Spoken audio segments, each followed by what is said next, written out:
नमस्कार दोस्तों, मेरा नाम है शिव कुमार। मैं आपका स्वागत करता हूं अपने YouTube चैनल में। चलिए दोस्तों शुरू करते हैं। आज हम UPSI, UP triple SC, UP लेखपाल एवं SSC GD एवं RO के लिए हिंदी का जो महत्वपूर्ण सेगमेंट होता है, जो कि 30 से 35 प्रश्नों का होने वाला है, जो कि हम बहुत ही महत्वपूर्ण तरीके से इसे पूर्ण करेंगे। तो हमारा पहला प्रश्न है दोस्तों, हिंदी भाषा की बोलियों के वर्गीकरण के आधार पर छत्तीसगढ़ी बोली जाती है। ऑप्शन ए पूर्वी हिंदी में, ऑप्शन बी पश्चिमी हिंदी, ऑप्शन सी पहाड़ी हिंदी, ऑप्शन डी राजस्थानी हिंदी। तो दोस्तों इसका आंसर हो जाएगा ऑप्शन नंबर ए पूर्वी हिंदी। छत्तीसगढ़ी बोली है पूर्वी हिंदी। छत्तीसगढ़ी बोली का संबंध किससे है दोस्तों? तो पूर्वी हिंदी। ऑप्शन नंबर ए सही हो जाएगा। हमारा अगला दोस्त है दोस्तों, अगला प्रश्न है दोस्तों, उधो मोहि ब्रज बिसरत नाही, हंस सुता की सुंदर कगरी और द्रुमन की छाही, इन पंक्तियों में कौन सा रस है? ऑप्शन ए श्रृंगार रस, ऑप्शन बी हास्य रस, ऑप्शन सी वीर रस, ऑप्शन डी करुण रस। तो दोस्तों इसका आंसर हो जाएगा ऑप्शन नंबर ए श्रृंगार रस। यहाँ रति नामक अस्थायी भाव विभाव का संचारी भाव से मिलकर जो रस निकला वो क्या है? श्रृंगार रस है। यानी कि उधो मोहि ब्रज बिसरत नाही, हंस सुता की सुंदर कगरी और द्रुमन की छाई, यह कौन सा रस है दोस्तों? तो यह श्रृंगार रस है। हमारा अगला प्रश्न है दोस्तों कि प्रश्न संख्या 3-4 तक निम्नलिखित प्रश्नों को स्वर या मात्रा की दृष्टि से नीचे दिए गए 4 विकल्पों में से शुद्ध रूप चुनिए। ऑप्शन ए विस्मृति, ऑप्शन बी विस्मरति, ऑप्शन सी विस्मति, ऑप्शन डी विस्मृति। तो दोस्तों इसका आंसर हो जाएगा ऑप्शन नंबर डी। कौन सा वर्तनी सही हो जाएगा? तो विस्मृति सही हो जाएगा, यानी कि ऑप्शन नंबर डी सही हो जाएगा। हमारा अगला प्रश्न है दोस्तों कि जगता प्राण, जगता प्राण, ये क्या वर्तनी सही है दोस्तों? तो ये गलत है। ऑप्शन बी क्या दिया हुआ है? जगत प्राण, ये सही है। ये भी नहीं सही है दोस्तों। ऑप्शन सी जगत प्राण, यह दोस्तों सही है, यानी कि ऑप्शन नंबर सी वर्तनी सही हो जाएगा, जगत प्राण। आधा त की मात्रा होगी अपरा और यानी कि जगत प्राण। ऑप्शन नंबर सी सही हो जाएगा। और ऑप्शन नंबर डी क्या दिया हुआ है दोस्तों कि जगत और पापे र की मात्रा छटकाया हुआ है, तो ये दोस्तों गलत हो जाएगा, यानी कि ऑप्शन नंबर डी क्या हो जाएगा? गलत हो जाएगा। जबकि ऑप्शन नंबर सी जगत प्राण क्या सही है। हमारा अगला प्रश्न है दोस्तों, भगवत गीता का संधि विच्छेद कीजिए। ऑप्शन ए भगवत प्लस गीता, ऑप्शन बी भग प्लस वध प्लस गीता, ऑप्शन सी भगवत प्लस गीता, ऑप्शन डी भग प्लस वध गीता। तो दोस्तों इसका आंसर हो जाएगा कि भगवत गीता का संधि विच्छेद किया जाएगा भगवत, यानी कि त पे र की मात्रा आधार तो और प्लस गीता, यानी कि ऑप्शन नंबर सी हो जाएगा भगवत प्लस गीता, न कि भगवत। क्योंकि यहाँ पे त जो है भगवत और यहाँ पे गीता जो कि मिलकर यहाँ त को किस में बदल दे रहा है? तो यह द में बदल देता है भगवत गीता। इसलिए यहाँ पे ऑप्शन क्या सही हो जाएगा? भगवत गीता। यह कौन सी संधि होती है दोस्तों? तो यह व्यंजन संधि होती है। भगवत गीता में कौन सी संधि है? तो व्यंजन शब्द है, जो कि कौन सा नियम है? त का द में रूपांतरण। हमारा अगला प्रश्न है दोस्तों, जिस छंद के पहले तथा तीसरे चरणों में 13-13 और दूसरे तथा चौथे चरणों में 11-11 मात्राएं होती है, वह छंद कहलाता है। ऑप्शन ए दोहा, ऑप्शन बी चौपाई, ऑप्शन सी कुंडलिया, ऑप्शन डी दोहा। तो दोस्तों यहाँ पे दोहा 2 बार दिया हुआ है, ऑप्शन ए ऑप्शन डी, इसलिए तो दोस्तों ऑप्शन नंबर ए दोहा और ऑप्शन नंबर डी क्या हो जाएगा? दोहा सही हो जाएगा। 13 पहले और तीसरे चरण में 13-13 मात्राएं और दूसरे तथा चौथे चरण में कितनी मात्राएं होती है? 13-13। पहले तथा तीसरे चरण में 13-13 और दूसरे तथा चौथे चरण में 11-11 मात्राएं होती हैं, तो वो होती है दोहा छंद होता है। जबकि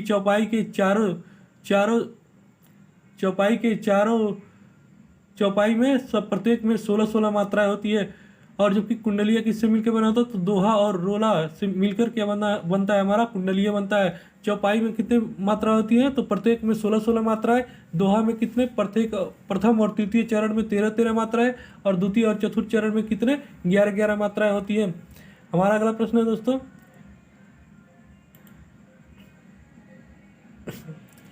निम्नलिखित में से कौन सा स्त्रीलिंग में प्रयुक्त होता है? ऑप्शन ए ऋतु, ऑप्शन बी पंडित, ऑप्शन सी हंस, ऑप्शन डी आचार्य।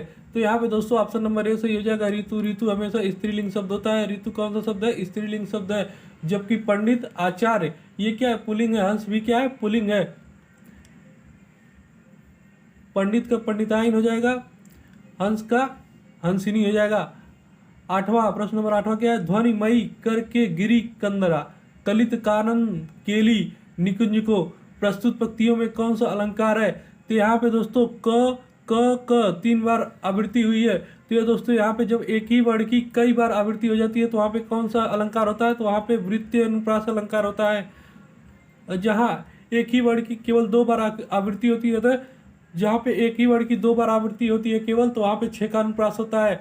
और लाटा अनुप्रास क्या होता है, जहाँ एक शब्द की शब्दों की आवृत्ति होती है वहाँ पे क्या होता है, लाटा अनुप्रास होता है। जैसे लाटा अनुप्रास के उदाहरण पूत सपूत तो क्यों धन संचय और पूत सपूत तो क्यों धन संचय, ये क्या है, लाटा अनुप्रास का उदाहरण है। 6 का अनुप्रास का उदाहरण क्या है, कानन कठिन भयंकर भारी, जिसमें क कानन में क और कठिन में क, वैसे ही भयंकर और भारी में भी भ मिलके यानी कि 2 बार वर्णों की आवृत्ति हुई, तो यहाँ पे क्या है, 6 का अनुप्रास है। ऐसे ही यमक अलंकार, जहाँ एक शब्द की 2 बार आवृत्ति होती है और दोनों के अर्थ अलग अलग होते हैं, वहाँ पे क्या होता है, यमक अलंकार होता है।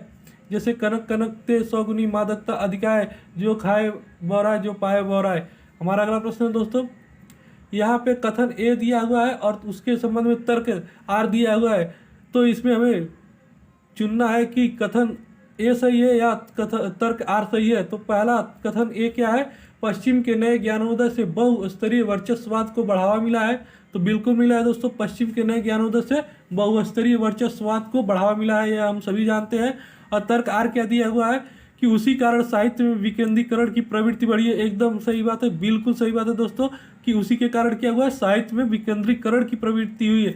इसलिए क्या हो जाएगा, हमारा कथन ए और तर्क आर दोनों क्या हो जाएंगे, सही हो जाएंगे। जो कि ऑप्शन नंबर ए में क्या दिया हुआ है, ऑप्शन में ए सही आर गलत है, तो ये तो गलत हो जाएगा।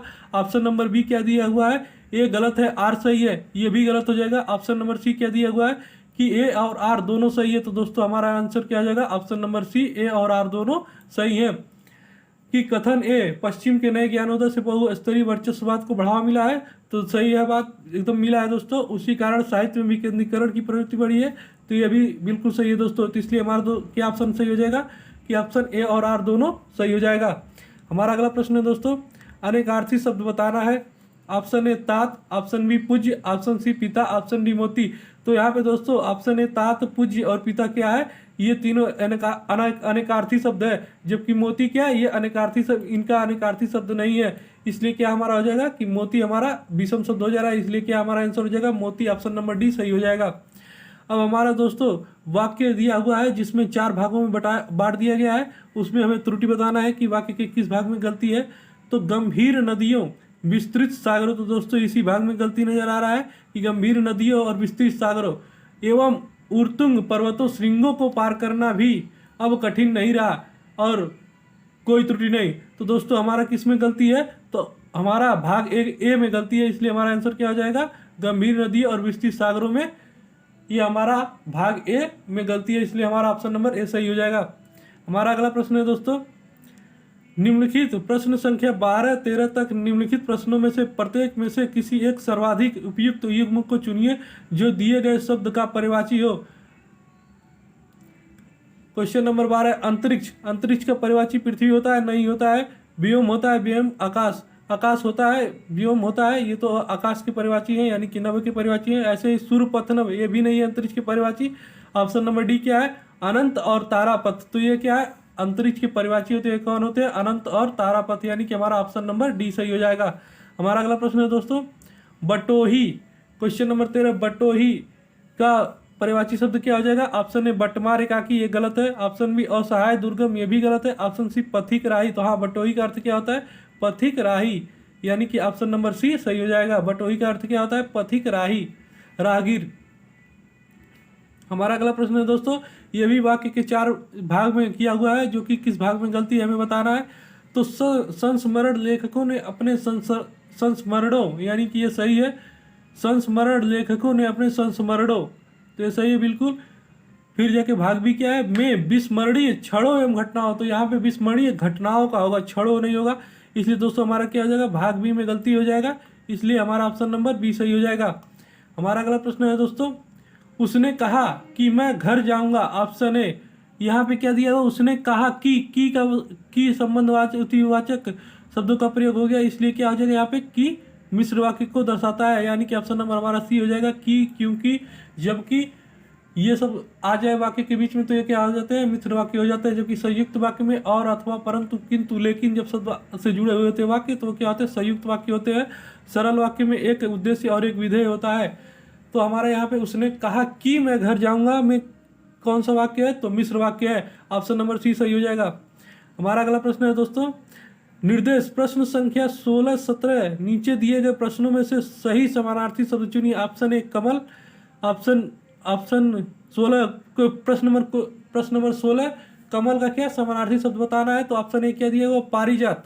तो पारिजात कमल का समानार्थी शब्द है, ये तो बिल्कुल सही है। रजनी नहीं है, विभावरी नहीं है, भामिनी नहीं है, यानी हमारा आंसर क्या आ जाएगा? ऑप्शन नंबर ए पारिजात। कमल का पर्यायवाची शब्द क्या है? पारिजात।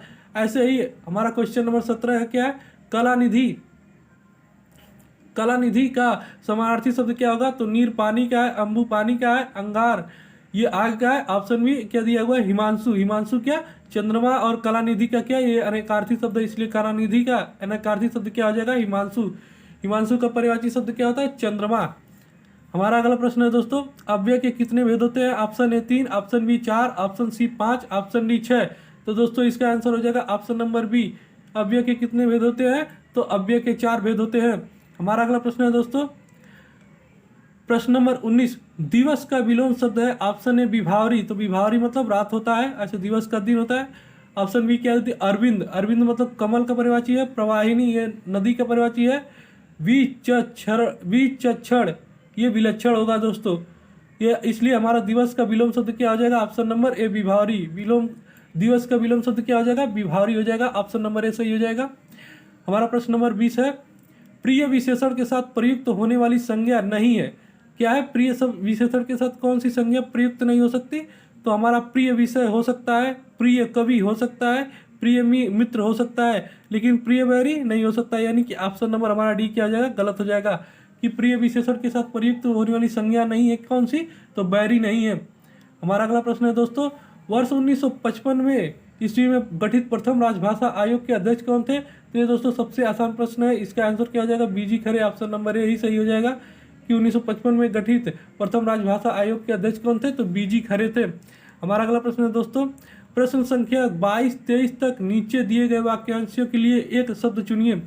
यानी 22-23 प्रश्न का हम लोग वाक्यांशों के लिए एक शब्द चुनेंगे। तो क्वेश्चन नंबर 22 क्या है? जिसे किसी से लगाव न हो। ऑप्शन ए नश्वर, ऑप्शन बी लिप्सु, ऑप्शन सी निर्लिप्त, ऑप्शन सी अलगाववादी।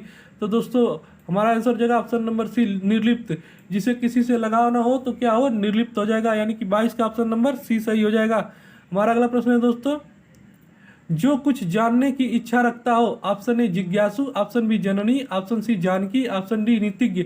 तो दोस्तों इसका आंसर हो जाएगा ऑप्शन नंबर ए जिज्ञासु। जो कुछ जानने की इच्छा रखता हो क्या हो जाएगा? ऑप्शन नंबर ए जिज्ञासु। हमारा प्रश्न संख्या 24 क्या है? हिंदी की आदि जननी है। Option A Sanskrit, option B Pali, option C प्राकृतिक, ऑप्शन डी न्यूयॉर्क। तो दोस्तों इसका आंसर हो जाएगा ऑप्शन नंबर ए हिंदी की आदि जननी क्या है? संस्कृत है। हिंदी की आदि जननी कौन सी है? तो संस्कृत है। ऑप्शन नंबर ए सही हो जाएगा। हमारा अगला प्रश्न है दोस्तों, छह ध्वनि का उच्चारण स्थान है। ऑप्शन ए दंत, ऑप्शन बी ओष्ठ, ऑप्शन सी तालव्य, ऑप्शन डी वर्तस्य। तो हमारा ऑप्शन हो जाएगा ऑप्शन नंबर सी।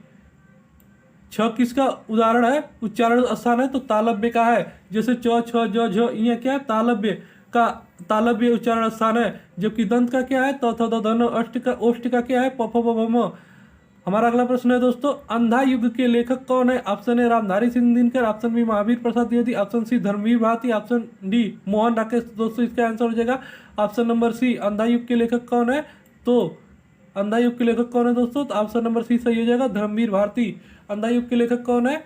Option number C Dharamvir Bharati. हमारा अगला प्रश्न है दोस्तों, किसी अजनबी को देखकर कुत्ते आपे में नहीं रहते, भौं भौं करने लग जाते हैं। रेखांकित शब्दों का अर्थ बताइए। तो आपे में नहीं रहते का रेखांकित, आपे में नहीं रहते का अर्थ क्या होगा?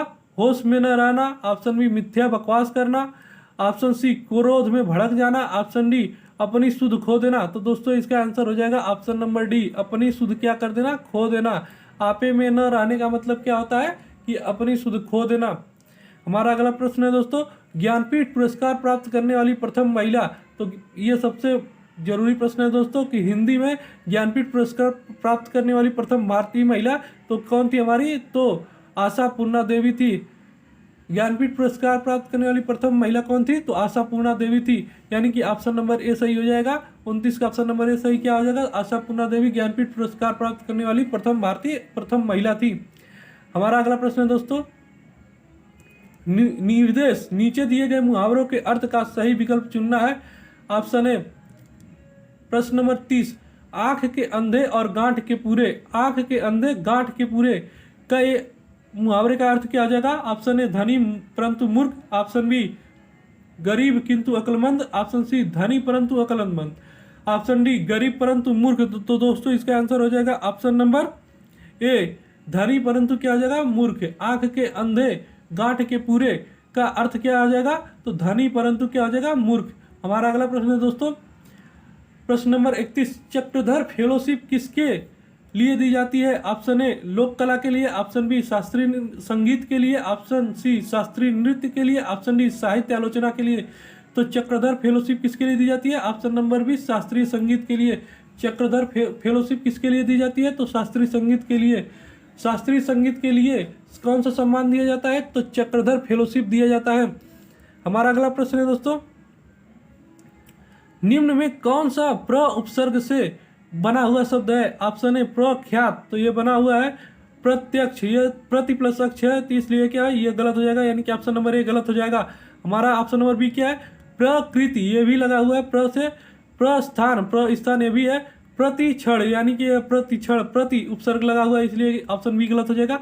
ऑप्शन नंबर सी प्रबल यानी कि प्रस्थान प्र प्लस प्रतिकूल, यहाँ पे भी प्रति का उपसर्ग लगा हुआ है, इसलिए ऑप्शन नंबर सी से गलत हो जाएगा। हमारा ऑप्शन नंबर डी क्या है? प्रकृति, प्रबल, प्रख्यात, यहाँ प्र करके उपसर्ग लगा हुआ है, इसलिए हमारे ऑप्शन नंबर डी सही हो जाएगा। प्रकृति में प्र उपसर्ग, प्रबल में प्र उपसर्ग, प्रख्यात में प्र उपसर्ग। हमारा अगला प्रश्न है दोस्तों घर आया खाली स्थान भी नहीं जाता। ऑप्शन ए मेहमान, ऑप्शन बी कुत्ता, ऑप्शन सी रिश्तेदार, ऑप्शन डी ब्राह्मण। तो घर आया कुत्ता भी नहीं निकाला जाता, क्या हो जाएगा? ऑप्शन नंबर बी कुत्ता सही हो जाएगा कि घर आया कुत्ता भी नहीं निकाला जाता। हमारा अगला प्रश्न है दोस्तों निम्न में कौन सा आ तद्भव प्रत्यय है? ऑप्शन ए अच्छा बड़ा खपत, तो अच्छा में आ तद्भव प्रत्यय लगा हुआ है, बड़ा में आ लगा हुआ है, खपत में नहीं लगा हुआ है। ऑप्शन नंबर बी बड़ा में आ लगा हुआ है, ऑप्शन लड़का में आ लगा हुआ है, रंगत में नहीं लगा हुआ है। ऑप्शन नंबर सी बड़ा में आ तद्भव प्रत्यय लगा है, घोड़ा में आ तद्भव प्रत्यय लगा है, अच्छा में आ तद्भव प्रत्यय लगा है, इसलिए हमारा क्या हो जाएगा? ऑप्शन नंबर सी 34 का क्या हो जाएगा? ऑप्शन नंबर सी सही हो जाएगा। लिखत में आ प्रत्यय नहीं लगा हुआ है। तो दोस्तों हमारा यह हिंदी का टेस्ट यहीं पे समाप्त होता है, जो कि हमने बहुत ही अच्छे ढंग से इसे पूर्ण किया है। तो दोस्तों यह आशा करता हूं कि आपके एग्जाम के लिए यह बहुत ही उपयोगी साबित हो। इसलिए दोस्तों मैं ऐसी ही वीडियो आपके लिए रोज लाता रहता हूं, इसलिए हमारे चैनल को लाइक शेयर और सब्सक्राइब जरूर कर दें। धन्यवाद दोस्तों, मिलते हैं आपसे नेक्स्ट वीडियो में, तब तक के लिए जय हिंद।